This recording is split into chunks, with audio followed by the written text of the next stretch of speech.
ይችላል። እኔ አሁን ይህን በጣም ረጅም ሰዓት ላወራ አይደለም፣ ግን አንዳንድ ሰዎች መልእክት ስላላችሁ ነው። ወደ አባቱም ገብቶ አባቴ ሆይ አለው። እርሱም እነሆ ልጄ ሆይ አንተ ማነህ አለው። ያዕቆብም አባቱን አለው የበኩር ልጅ እኔ ኤሳው ነኝ። የበኩር ልጅ እኔ ኤሳው ነኝ። ፍጥጥ ብሎ የበኩር ልጅ እኔ ኤሳው ነኝ አለው። ማ መሰላችሁ? ያዕቆብ የበኩር ልጅ ነኝ ነው ያለው። የበኩር ልጅ እኔ ኤሳው ነኝ አለው። በኩርናውንም ስሙንም ገላውንም ነው የወሰደው ሽምጥጥ አድርጎ። በደንብ ስሙኝ። እንዳዘዝከኝ አደረኩ፣ ነፍስ ትባርከኝ ዘንድ ቀና በልና ተቀመጥ፣ ካደንኩትም ብላ። ይስሐቅም ልጁን ልጄ ሆይ እንዴት ፈጥነህ አገኘህ አለው። እርሱም እግዚአብሔር አምላክ ወደ እኔ ስለ አቀረበው ነው አለ። ይስሐቅም ያዕቆብን ልጄ ሆይ አንተ ልጄ ኤሳው እንደሆንክ ወይም እንዳልሆንክ እዳስስ ዘንድ ቅረበኝ አለው። አባትየው የተጠራጠረ ይመስለኛል እና ናስቲ ቅረበኝ፣ ናስቲ ልዳስና ልያው አለው። አይኑ ኦልሬዲ ስለፈዘዘ ዳስሼ ልወቃ አለው። አዮ አላመነውም። ምግቡ መጥቷል፣ ስሜ ኤሳው ነው ብሎታል፣ እግዚአብሔር አቀረበልኝ ብሎታል፣ የበኩር ልጅ ነኝ ብሎታል። ይሄ ሁሉ ውሸት ደርድሯል። አሁን ከዚህ ሁሉ ውሸት ደግሞ ናስቲ ልዳስ አለው። ያዕቆብም ወደ አባቱ ወደ ይስሐቅም ቀረበ፣ ዳሰሰውም፣ እንዲህም ድምፅ ያዕቆብ ድምፅ ነው፣ እጆች ግን የኤሳው እጆች ናቸው አለው። ያዕቆብም ወደ አባቱ ወደ ይስሐቅ ቀረበ፣ ዳሰሰው፣ እንዲህ አለው፣ እንዲህ ድምፅ ያዕቆብ ድምፅ ነው፣ እጆች ግን የኤሳው ናቸው አለው። በጣም የሚገርማችሁ ለካ ና ተጠጋኝ ልዳስ ያለው ድምፁ የያዕቆብ ሆኖበታል። የአባት አይደል ያውቀዋል። እና መጥቶ እኔ ኤሳው ነኝ ብሎ ያወራል። የበኩር ልጅ ነኝ እግዚአብሔር አቀረበልኝና ይዤ ልመጣው እያለ ሲነግረው ድምፁ ለካ የያዕቆብ ሆኖበታል። ይስሐቅ ግን ተጠራጠረና ድምፅ የያዕቆብ ይመስላል። ነገር ግን እጆችን አንተ ሰውነት ልዳስ ብሎ ሲዳሰው ገላውን የኤሳውን ስላስመሰለ ሲዳስሰው ድምፅ ያዕቆብን መስሏል አለው። ነገር ግን ስዳስስ ግን ኤሳውን አለው። አይገርማችሁ?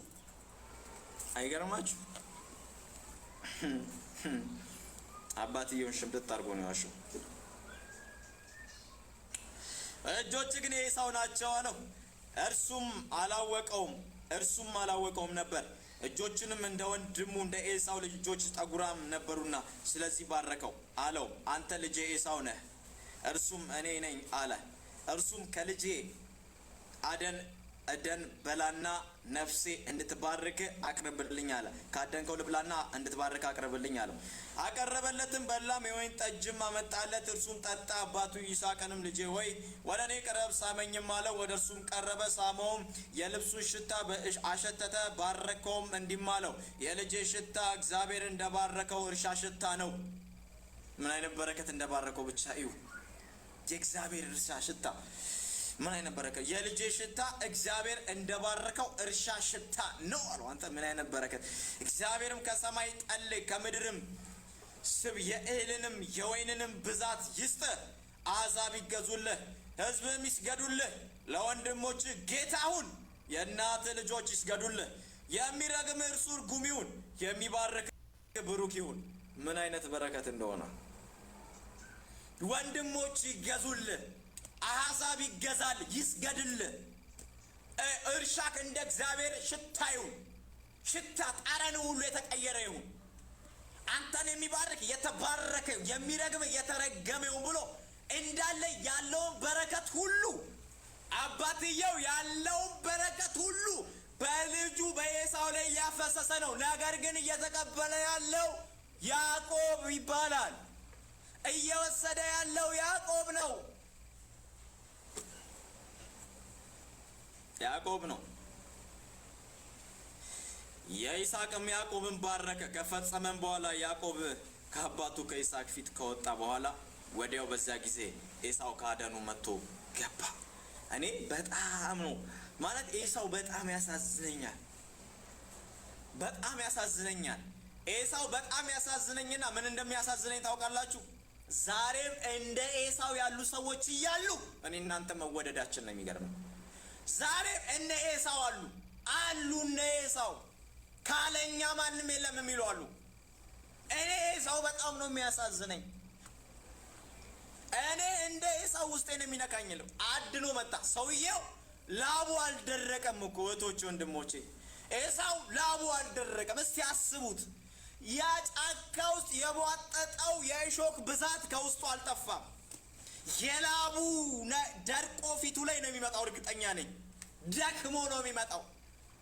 ብዙ ዋጋ ከፍሎ ነው አንድ ነገር አድኖ የሚያገኘው።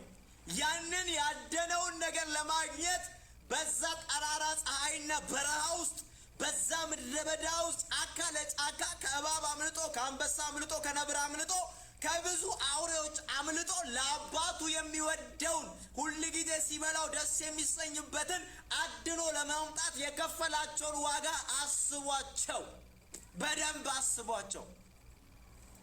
ተወድጃለሁ ስል ዝም ብዬ አይደለም። በሆነ ኬዝ የሚቀንስ ፍቅር አይደለም። በሆነ ነገር የሚቆም ፍቅር አይደለም። ጌታ ምስክሬ ነው። አይደለም የሚቀንስ ፍቅር የለም እኛ ጋር። በጣም ያሳዝነኛል። ያዕቆብን ወንድሞች ይስገዱልህ ብሎ ከባረከው በኋላ እንደወጣ እግሩ ኤሳው መጣ። ያው ኤሳው መጣ አለ። ስሙ በደንብ እንዴት እንደሚያሳዝን ኤሳውን ዝም ብላችሁት። በጣም ነው የሚያሳዝናችሁ። ይስሐቅም ያዕቆብን ባረከ። ከፈጸመም በኋላ ያዕቆብ ከአባቱ ከይስሐቅ ፊት ወጣ። ከወጣ በኋላ ወዲያው አያችሁ፣ ወዲያው በዚያን ጊዜ ኤሳው ከአደኑ መጥቶ ገባ። እርሱም ደግሞ ጣፋጭ መብል አዘጋጀ፣ ለአባቱም አገባ። አባቱንም አባቴ ይነሳ ነፍስም ትባርከኝ ዘንድ ከልጁ አደን ይብላ አለው። ደስ ብሎት እኮ ነው አባቱ ጋር ገብቶ።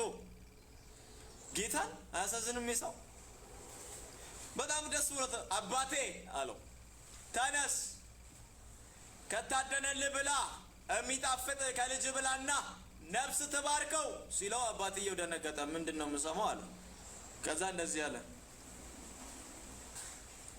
ነፍስ ትባርከኝ ዘንድ ከልጁ አደን ይብላ አለው። አባቱ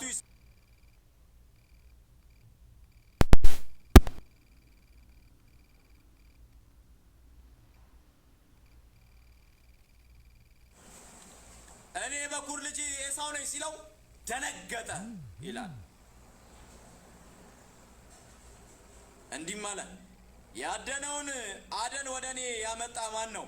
አንተ ሳትመጣ ከሁሉ በላው ባረኩትም፣ እርሱም የተባረከ ሆኖ ይኖራል።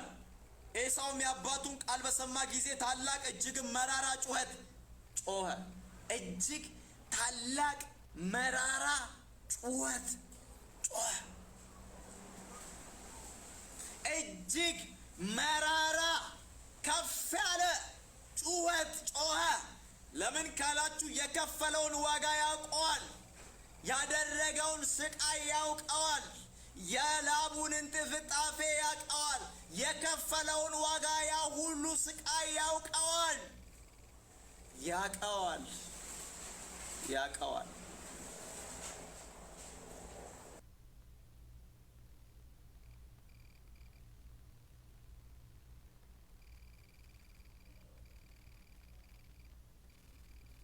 ታላቅ እጅግም መራራ ጩኸት ጮኸ። አባቱንም አባቴ ሆይ እኔን ደግሞ ባርከኝ አለው። እኔ ውስጤ ነው የሚነካኝ። ጌታ ምስክሬ፣ እኔ እንደ ኤሳው የሚያሳዝነኝ ሰው የለም። እንደ ኤሳው የሚያሳዝነኝ ሰው የለም። አንተ አምሮ ጮኸ እኮ ፍፄ፣ አምሮ ጮኸና እልቅልጥ አድርጎ ከጮኸ በኋላ ከመናደዱ በኋላ እንደዚህ ያለ መለስ አለና አባዬ ባክን እኔንም ባርከኝ ባክን አለ። መከራ እያየ ያልተሳካለት ሰው፣ አቅም እያለው ያልተሳካለት ሰው፣ የአደን ሰውን ያልተሳካለት ሰው፣ ሰርቶ ያልተሳካለት ሰው፣ ዋጋ ከፍሎ ያልተሳካለት ሰው ቢኖር ኤሳው ነው። ነገሩ ከዛ ስላልሆነ፣ ነገሩ ከዛ አይደለም፣ ጉዳዩ ከዛ አይደለም። መደምደሚያው ላይ በደንብ እመጣላችኋለሁ። አምርሮ ጮኸ። ከመጮሁ አይደለም በሚያሳሳ ድምፅ እንደዚህ አለ፣ እባክህን አባዬ እኔን ባርከኝ፣ እባክህን ባርከኝ አለው። እርሱም ወንድምህ በተንኮል ገብቶ በረከትን ወሰደ አለው አለ። እርሱም አለ በእውነት ስሙ ያዕቆብ ተባለ። 2 ጊዜ አየ እንደዚህ አለ። እርሱም አለ ኤሳው እኮ ነው እንደዚህ አለ። እርሱም አለ በእውነት ስሙ ያዕቆብ ተባለ። በእውነት ነው ስሙ ያዕቆብ የተባለው። ያዕቆብ ማለት አታላይ፣ የሰውን ነገር የሚፈልግ ተረከዝ ያዥ ማለት ነው ስሙ። በእውነት ያዕቆብ ተባለ አለ። አንተ ወንድሙ ራሱ በእውነት ያዕቆብ ተባለ። አምርሮ እኮ ነው ኤሳው፣ አምርሮ ከውስጡ አምርሮ በእውነት አንተ እሱ ያዕቆብ ተባለ። በእውነት እንኳን ያዕቆብ ተባለ። እውነት ስሙን ይመስላል። አታላይ ነው እሱ፣ አታላይ ነው እሱ።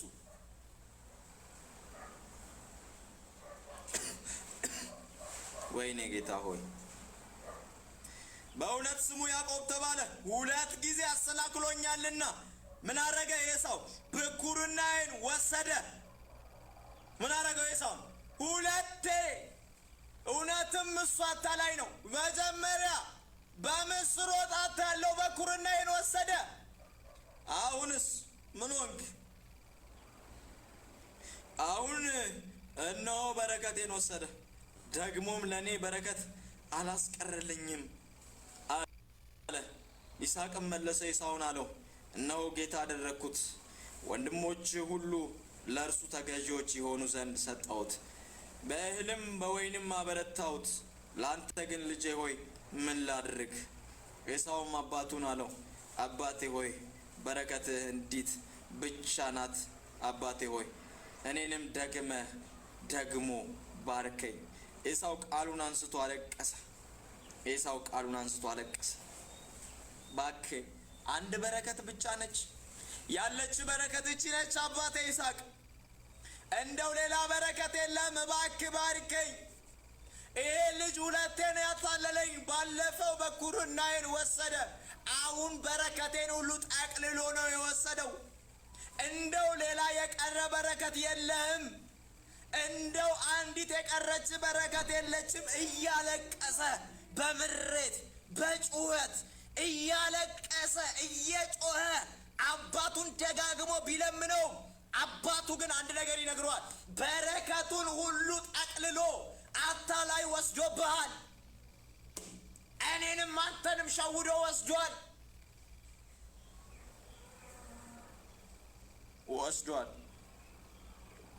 እነሆ ኤሳውም ቃሉን አንስቶ አለቀሰ። አባቱም ይስሐቅም መለሰ አለው እነሆ መኖሪያህን ከምድር ስብ ከላይ የሚገኝ ከሰማይ ጠል ይሆናል። በሰይፍ ትኖራለህ፣ ለወንድምህ ትገዛለህ። ነገር ግን በተቃወምከው ጊዜ ቀንበሩ ካንገት ትጥላለህ።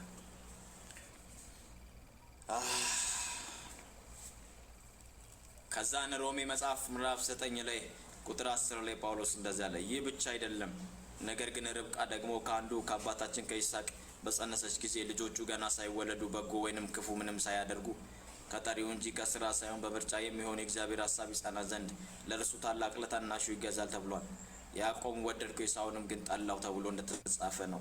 በቃ አሁን እማወራው ስለ ክርስቶስ ፍቅር ነው። ይሄ የዳናችሁበት የተጠራችሁበትን እውነተኛ ፍቅር ነው ማውራው። እኔ በጣም ይገርመኛል። ሀሳቡን አንድ ላይ ልጠቅልልላችሁ። ሮሜ መጽሐፍ ምዕራፍ 9 ላይ ጳውሎስ ስለሱ ሲናገር አስቀድሞ ገና ከማህፀን ውስጥ ሆነው ይስሐቅና ርብቃ መንታ ልጆች እንደሚወልዱ እግዚአብሔር ተናገረ። ነገር ግን ታናሹ ለታላቁ ይገዛል ብሎ ታናሽየው ገዢ ይሆናል፣ ታላቅየው ለታናሽየው ይገዛለታል ብሎ ገና ሳይወለዱ በእናት ማህፀን ውስጥ ሆነው ማንም ክፉ ሳይሰራ ማንም ደግ ሳይሰራ ያዕቆብን ወልጄዋለሁ ብሎ እግዚአብሔር ገና ከመጀመሪያው ተናግሯል። ገና ሳይመጣ ይሄ ሁሉ እንደሚሆን ተናግሯል። በደንብ ስሙኝ፣ በደንብ ስሙኝ።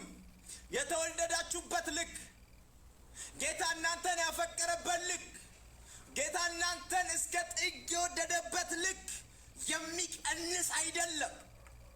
ከሁኔታ ጋር የሚጨምር ከሁኔታ ጋር የሚቀንስ አይደለም። የሆነ ቀን የሆነ የሚሆን የሆነ ቀን የሆነ የሚሆን አይደለም። እሱ ሰው ነው። ሰው እናት አባት እንኳን ከልጅ ልጅ ይለያል። ይስሐቅን በወደደበት ይስሐቅ ያዕቆብን በወደደበት ልክ ኤሳውን አይወደውም።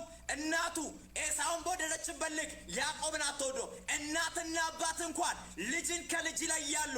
ዘመድ የትኛውም የቅርብ የሩቅ የምትሉ ጉዳይ ሁሉ ፍቅራቸው የሆነ ፊት እያዩ ነው። ፍቅራቸው የሆነ የእናንተን ነገር እያዩ ነው። እዚህ ጋር ግን እንደዚህ ያለ ጳውሎስ ገና በእናት ማዕፀን ውስጥ ሆነው ሳለ ማንም ክፉ ሳይሰራ ማንም ደግ ሳይሰራ ከጠሪውና ከወዳጁ ከባለቤቱ ስለሆነ ያዕቆብን ወድጄዋለሁ አለ ጌታ። እግዚአብሔር ከላይ ሆኖ ጌታ ምስክሬ ነው ፍፄ፣ እግዚአብሔር ከላይ ሆኖ ኤሳውን ወድጄዋለሁ ቢል ኖሮ እውነት ነበረ። ኤሳው ቢወደድ ልክ ነበረ። ኤሳው ቢወደድ ትክክል ነበረ። ኤሳውን ወድጄዋለሁ ቢለኝ እግዚአብሔር ኤሳው ቢወደድ ያምርበታል። ሰውየው ብላቴናው ጀግና ነው፣ አቋም አለው፣ ምንም ማድረግ እንደሚችል በራሱ ይተማመናል። ኤሳው ቢወደድ በአባቱ ዘንድም የተወደደ ነበረ። ለምን ካላችሁ ኤሳው የአደን ሰው ነው። ምንም ከማድረግ ወደ ኋላ አይልም። ለአባቱ ለማምጣት የማንንም እርዳታ አይፈልግም። አቅም አለው፣ ጉልበት አለው። አድኖ ማምጣት ይችላል። ጉልበቱን ተጠቅሞ ምንም ማድረግ ይችላል። ቢወደድ የሚያምርበት ሰው ነው። ኃይለኛና ገዢ ጠንካራ የአደን ሰው፣ አባቱን በኩራት የሚያኖር፣ አባትየው የወደደውን ነገር ማቅረብ የሚችል ነው። እኔ ይገርመኛል፣ ኤሳው ቢወደድ ነበረ መልካም የሚመስለው። ለአባቱ ታዛዥ፣ የአባቱን በረከት የሚናፍቅ፣ ቤቱን በስነ ስርዓት የሚያገለግል፣ ከኩሽና የወጣ በየጫካው እየኖረ ከጫካው ለቤቱ የሚያስፈልገውን ነገር ይዞ የሚመጣ፣ አባት እንኳን ሲጠራው ልጄ ኤሳው ብሎ የሚጠራው፣ ሚነግረው በሚስጥር የሚያወራው፣ የቤቱ ንጉሥ የሚመስል፣ የቤቱ ታላቅ ገዢ የሚመስል፣ የሚያስፈልጋቸውን ነገር ሁሉ የሚያደርግ፣ አባትየው ለሰዎች እንኳን ቢያስተዋውቀው ልጄ ኤሳው ነው ይላል። የበኩር ልጄ እኮ ነው፣ የመጀመሪያው ልጄ ነው ይላል። አቋሙ ልጁ የሚወደድ ነበረ በቤት ውስጥ። ለምን ካላችሁ ኤሳው የአደን ሰው ነው። በራስ መተማመኑ ኃይለኛ ነው። ምንም ማድረግ የሚችል ሰው ነበረ። ለአባቱ የሚያስፈልገውንም አድኖ ለማምጣት አቅም የነበረው አድኖ ያመጣ ነበረ። ያዕቆብ ግን ስሙ እንኳን ያዕቆብ ነው። ያዕቆብ ከስሙ እንኳን ሲጀምር ስሙ እንኳን አታላይ ነው። ሊያውም ከኩሽና የማይጠፋ ከእናቱ ስር የማይጠፋ ጌታ ምስክሬ ነው። ኩሽና መሆኑ እናቱ ስር መሆኑ አይደለም የሚገርመኝ። ልጁ በየቦታውና በየጊዜው የሰውን ጥቅም የሚፈልግ ልጅ ነው። ጥቅመኛ የሆነ አይነት ልጅ ነው። ባህሪውን በደንብ መጽሐፍን ስታጠኑ ጥቅመኛ፣ ሲወጣ ሲወለድ እንኳን የኤሳው ተረከዝ ይዞ ነው የወጣው። ተረከዝ ይዞ እኮ ነው የወጣው ሲወለድ። ገና ከማህፀን እንኳን ሲወጣ የሰውን እርዳታ የሚፈልግ፣ ከሰው የሚጠቀም፣ የሰዎች ነገር ብቻ እየፈለገ የሚወስድ። ለዚህ ነው በኩርና ለኤሳው ኖርማል ሲሆንበት፣ በኩርና ለያዕቆብ ግን ኖርማል አልነበረም። በዚህም በዛም አድርጎ የሰውን ነገር የሚፈልግ አታላይ፣ ውሸታ፣ አባትየው ሽምጥጥ አድርጎ የዋሸ፣ ያለ ቦታው ላይ ነኝ ብሎ፣ ያለ ስሙ ስሜ ነው ብሎ፣ ያለ ድርጊቱ ድርጊቴ ነው ብሎ እናቱ የሰራችለትን ምግብ አቅርቦ ያደነው ሰውዬ ሳይባረክ፣ ያደነው ሰውዬ ቅባቱ ሳያገኘው፣ ያደነው ሰውዬ በረከት ሳያገኘው እናቱ የሰራችለትንና የኤሳውን ልብስ ለብሶ የእናቱን የሰራችውን ምግብ ይዞ አታሎ ስሙን ቀይሮ ይሄ ሁሉ በረከት ወረደበት። ለምንድን ነው የሁሉ በረከት የወረደበት? ይሄ ኤሳው እያለ ለምንድን ነው የሁሉ በረከት ያዕቆብ ላይ የወረደው ስትለው አንድና አንድ ነገር ነው። ጉዳዩ የያዕቆብ ማታለልም አይደለም። ጉዳዩ የያዕቆብ ማጭበርበርም አይደለም። ጉዳዩ ገና ከማህፀን ሳይወጡ ቃል ወጥቶበታል። ቃል ወጥቶበታል። ቃል ወጥቶበታል። ወዶታል። ወዶታል።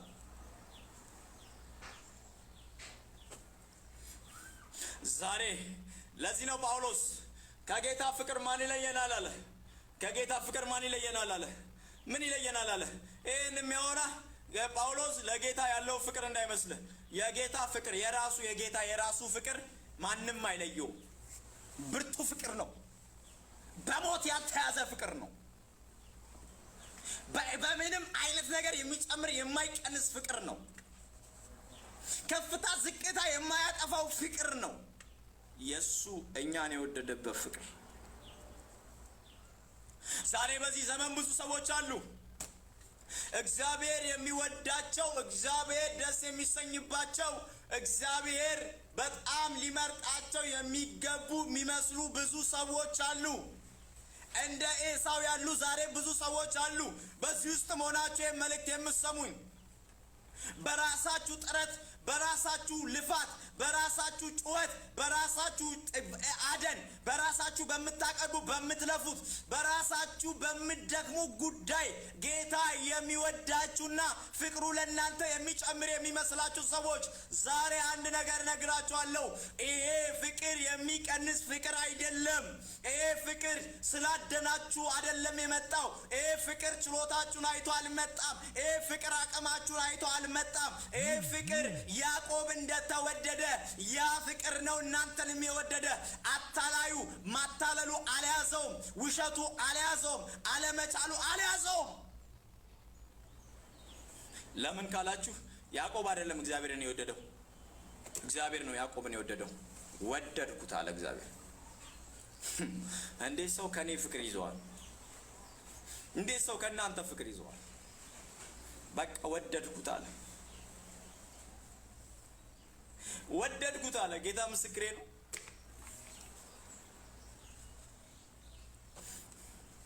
ባይዘዌ ጌታ በጣም ከወደዳችሁ እመኑ፣ የእናንተ የሆነ ነገር ሁሉ በሰው አይሆንም። ዋጋ ትከፍላላችሁ። በቃ እሱ ብቻ እንዲታይባችሁ ነው የሚፈልገው። ከምንም የመነጨ እንዲሆን አይፈልግም። እሱ ብቻ ከማንም የሆነ እርዳታን አይፈልግም። እሱ ብቻ። በደንብ ስሙኝ። ዛሬ ጌታ ፍቅር የቀነሰ መሰላችሁ? በደንብ ስሙኝ። ጳውሎስ እንደዚህ አለ፣ ለካ ከስራ አይደለም ፍቅር። መወደድ የመነጨው የእግዚአብሔር መወደድ ለሰው ልጆች ሁሉ የፈሰሰው ያ ፍቅር እግዚአብሔር በአንድያ ልጁ ላይ የጨከነበት ያ ፍቅር፣ አሳልፎ ለወንበዴዎች የሰጠው ያ ፍቅር፣ በመስቀል ላይ የተሰራው ያ ፍቅር፣ ያ መውደድ ለካ በሁኔታዎች የተደገፈ አይደለም።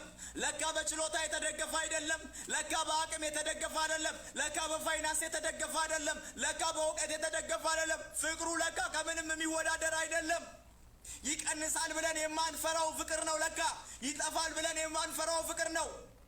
ያዕቆብን የወደደበት መውደድ አታላይነቱ ሳይዘው ከሆነ ዛሬ እንዴት ፍቅር የቀነሰባችሁ ይመስላችኋል?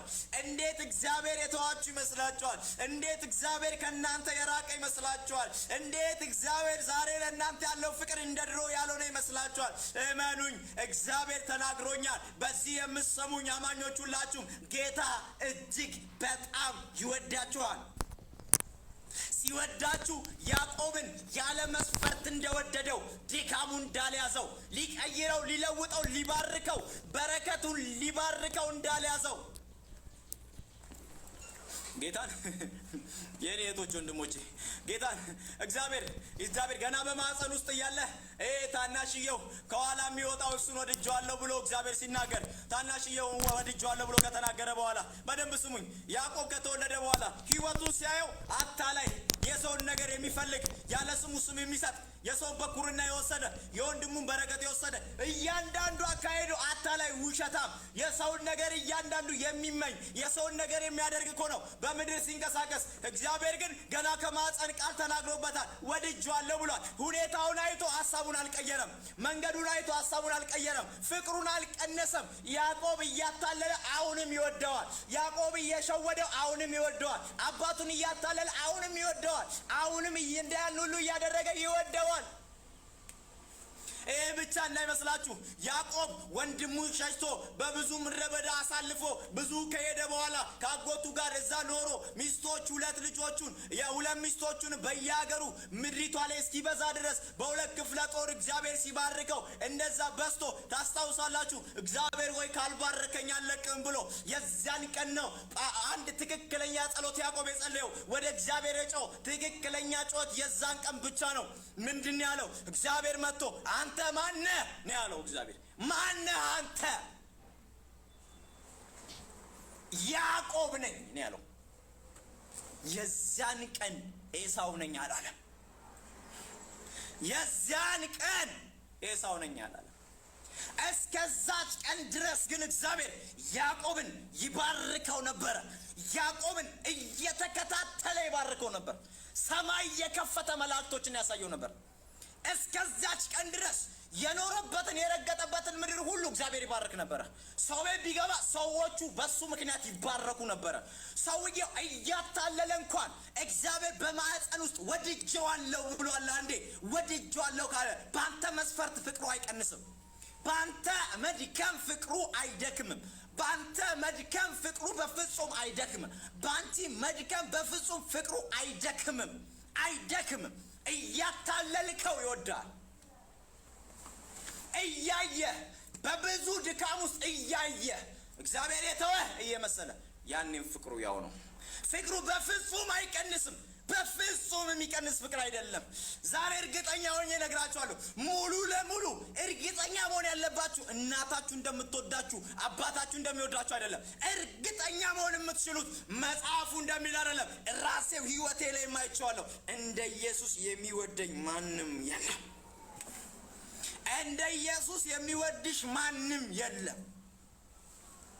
ሰማይ አንተን እንደሚወድ ማንም አይወድም። አልቀነሰም። የያዕቆብ ህይወት የእግዚአብሔርን ፍቅር እንዲቀንስበት አላደረገው።